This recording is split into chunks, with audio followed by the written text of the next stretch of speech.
الحمد لله رب العالمين والصلاة والسلام على سيد الأنبياء والمرسلين اما بعد فاعوذ بالله من الشیطان الرجیم بسم اللہ الرحمن الرحیم۔ عیب چھپاؤ جنت پاؤ۔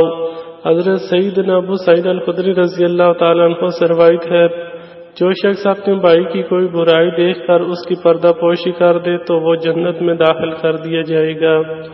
کنز الاعمال حدیث نمبر 6394 جلد نمبر 3 صفحہ نمبر 103۔ غیبت کا عذاب۔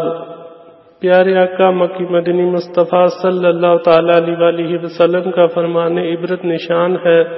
میں شب معراج ایسے لوگوں کے پاس سے گزرا جو اپنے چہروں اور سینوں کو تانبے کے ناخنوں سے چھیل رہے تھے۔